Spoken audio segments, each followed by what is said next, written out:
जय हिंद। My name is Anuj Kumar. Welcome to study to peak.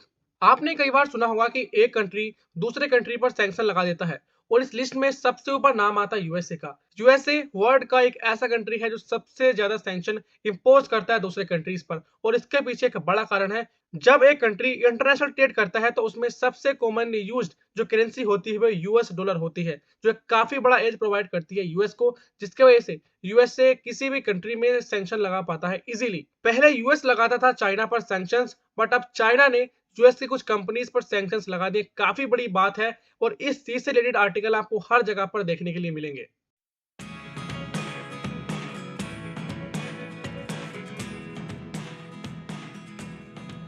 Jin USA की companies पर चाइना ने सैंक्शंस लगाए हैं उनके पीछे काफी बड़ा कारण है, और ये पहली बार नहीं है कि चाइना ने यूएस की कंपनीज पर सैंक्शन लगाए हैं। 2023 में ये न्यूज आई थी कि चाइना ने यूएस की 5 आर्म मैन्युफैक्चरिंग कंपनीज पर सैंक्शंस लगा दिए थे। बट आगे बढ़ने से पहले मैं आपको बता दूं कि सैंक्शन होता क्या है। बेसिकली सैंक्शन एक स्ट्रॉन्ग ऑफिशियल ऑर्डर होता है जो लिमिट करता है बिजनेस को, कॉन्ट्रैक्ट को विद अ पर्टिकुलर कंट्री। और ये एक्शन तब लिए जाते हैं जब कोई कंट्री इंटरनेशनल लॉ को फॉलो नहीं करता, जो लॉज हैं उनका ओबे नहीं करता, उस टाइम पर सैंक्शंस को लगाया जाता है। बट आज के टाइम पर सैंक्शंस की जो डेफिनेशन है कंप्लीटली चेंज हो गई है, क्योंकि यूएसए जिन कंट्रीज पर सैंक्शन लगाना चाहता है वो उन कंट्रीज पर सैंक्शन लगा देता है। और इसका सबसे बड़ा शिकार है रशिया। रशिया एक ऐसा कंट्री है जिसमें यूरोपियन कंट्रीज ही नहीं, यूएसए भी काफी ज्यादा सैंक्शंस लगाता है।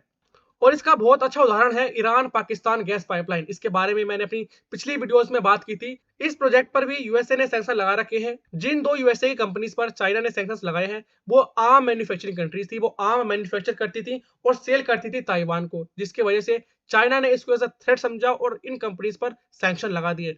आपको पता होगा चाइना क्लेम करता है कि ताइवान उसका पार्ट है, एक इंटीग्रल पार्ट है जो चाइना से कोई भी अलग नहीं कर सकता, और इस चीज के लिए चाइना हर पॉसिबल प्रयास करता है कि उस रीजन को फिर से चाइना रिस्टोर कर ले। और इस चीज के लिए चाइना कई बार अपनी नेवल शिप्स, अपने वॉर प्लेन्स को जो ताइवान स्टेट वाला रीजन है उसमें भेजता है, ताकि जो कुछ भी ताइवान पे चल रहा है उस पर नजर रख सके और जो ताइवान के लोग हैं उन पर एक साइकोलॉजिकल इंपैक्ट डाल सके। चाइना इज मोर पावरफुल और ताइवान चाइना का ही पार्ट है।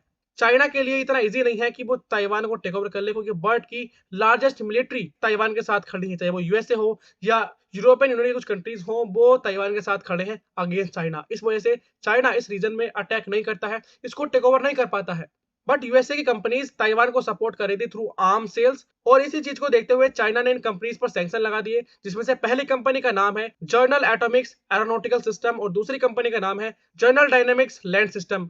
इवन जो कंपनीज के मैनेजमेंट है उन पर भी बैरियर लगा दिए हैं ताकि वो भी कंट्री में एंटर ना कर सके। बट चाइना का ये जो क्लेम है कि ताइवान उसका पार्ट है वो इंटरनेशनल लॉ को कंप्लीटली वायलेट करता है। साथ ही साथ ताइवान अपने आप को एक डेमोक्रेटिक कंट्री कहता है और उस डेमोक्रेटिक कंट्री पर चाइना अपना अधिकार जमाना चाहता है, और ताइवान और मिलिटरीली पावरफुल ना हो इसलिए चाइना ने सैंक्शंस लगा दिए। इवन इंडिया पर भी यूएस ने काफी बार सैंक्शंस लगाए हैं। जब इंडिया ने फर्स्ट न्यूक्लियर टेस्ट कंडक्ट किया था तो यूएसए ने इंडिया पर सैंक्शंस लगाए थे। इवन यूएसए की तरफ से काफी बार स्टेटमेंट आती है कि आप रशिया से ऑयल परचेस मत करो, हम आपको बेटर अल्टरनेटिव देंगे, न्यूक्लियर पावर प्लांट आपकी कंट्रीज में लगवाएंगे। बट इंडिया और रशिया का जो रिलेशन है वो हिस्ट्रिक टाइज है और इंडिया रशिया को इजिली नहीं छोड़ सकता। इवन यूरोपियन कंट्रीज इंडिया और चाइना की जो कंपनीज होती है उन पर सैंक्शन लगाने की बात करते हैं। जब इंडिया और चाइना ट्रेड करते हैं रशिया के साथ, जिस तरीके के रिलेशन हमारे यूएस के साथ हैं उस तरीके के रिलेशन हमारे रशिया के साथ नहीं है। और 9/11 अटैक के बाद ही इंडिया और यूएस के बीच में जो रिलेशन है उनमें काफी ज्यादा क्लोजनेस आई थी। इंडिया और यूएस ने अपनी जो डिफेंस कोऑपरेशन है उस पर काम करना शुरू कर दिया था। इवन अब भी आप कई बार न्यूज में सुनते होंगे कि इंडिया और यूएस एग्री करते हैं एक रोड मैप पर जो भी प्रिपेयर कर रहे हैं for the defence industry cooperation, जिसकी वजह से अल्टीमेटली दोनों कंट्रीज की जो डिफेंस इंडस्ट्रीज हैं उनको ग्रोथ मिलेगी, जो इंपोर्ट और एक्सपोर्ट है आर्म्स और वेपन्स का वो बढ़ेगा और जो कंट्री की इकोनॉमी है उसमें राइज होगा। जिस तरीके से चाइना ने यूएस पर सैंक्शन लगाए उसको आप एक एग्जांपल समझ सकते हैं। अगर यूएस की कुछ कंपनीज आर्म्स और वेपन्स को मैन्युफैक्चर करती है इंडिया में और उन बने हुए आर्म्स और वेपन्स को सेल करती है पाकिस्तान को, क्योंकि ये इंडिया के लिए थ्रेट पैदा करता है और हो सकता है इन फ्यूचर कि पाकिस्तान इंडिया पर अटैक कर दे, और इसकी वजह से इंडिया डेफिनेटली यूएस पर सैंक्शन लगाएगा। और सिमिलर थिंग चाइना ने की है। ये तो बात हो गई सैंक्शंस की, बट चाइना के जो लीडर हैं उन्होंने रिसेंटली ताइवान के फॉर्मर प्रेसिडेंट मा यिंग से एक कन्वर्सेशन की। ये ताइवान के एक ऐसे प्रेसिडेंट थे जो चाइना की तरफ ज्यादा इंक्लिनेशन रखते थे और चाइना और ताइवान के जो यूनिफिकेशन है उस पर बात करते थे। आपको पता होगा 1949 में चाइना में हुआ था एक सिविल वॉर, जिसके बाद जो आरओसी है रिपब्लिक ऑफ चाइना और पीपल लिबरेशन आर्मी वो अलग अलग हो गए थे। बट आज के टाइम पर भी चाइना एक क्लेम करता है, भले ही चाइना में जो पार्टी रूल कर रही है और ताइवान में जो पार्टी रूल कर रही है, भले ही एडमिनिस्ट्रेशन डिफरेंट हो, बट ताइवान स्टेट के जो आसपास जो लैंड है वो एक ही कंट्री को बिलोंग करती है, that is China. Even China के प्रेसिडेंट काफी स्ट्रॉन्ग कमेंट करते हैं during the conversation with the Taiwan former president. उनका कहना था कोई ग्रेजी नहीं है तो उसको रिजोल्व क्या करे, कोई इशू नहीं है तो उस पर डिस्कशन कैसे करें, कोई ऐसी फोर्स नहीं है जो ताइवान को चाइना से अलग कर सके। बेसिकली इसके थ्रू चाइना एक साइकोलॉजिकल गेम खेलना चाहता है अराउंड द वर्ल्ड उन लोगों के साथ जो ताइवान में रह रहे हैं। अगर ऐसी बात होती है कि कोई इशू नहीं है तो बात क्या करें, तो लोग सोचेंगे कि कोई इशू नहीं है तो बात कैसे करें। इसके वजह से काफी नेगेटिव इंपैक्ट पड़ता है लोगों पर। और इसी टैक्टिक का इस्तेमाल चाइना ने इंडिया पर भी किया था। इंडिया के अरुणाचल प्रदेश के कुछ जगहों का नाम बदलकर चाइना ने अपने हिसाब से रख दिया था।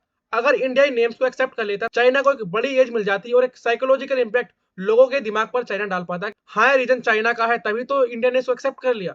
क्या आपको लगता है इन सैंक्शंस की वजह से यूएसए पर कोई इंपैक्ट पड़ेगा? क्या यूएसए जिस तरीके से ताइवान की मदद करता था, मिलिटरीली उसको स्ट्रॉन्ग बनाने में उसकी हेल्प करता था, क्या उस चीज पर इंपैक्ट पड़ेगा या सब कुछ नॉर्मल रहेगा, यूएसए जैसे मदद करता था वो वैसी मदद करेगा? आपका इस बारे में क्या ओपिनियन है? प्लीज कमेंट सेक्शन में बताइएगा। जय हिंद।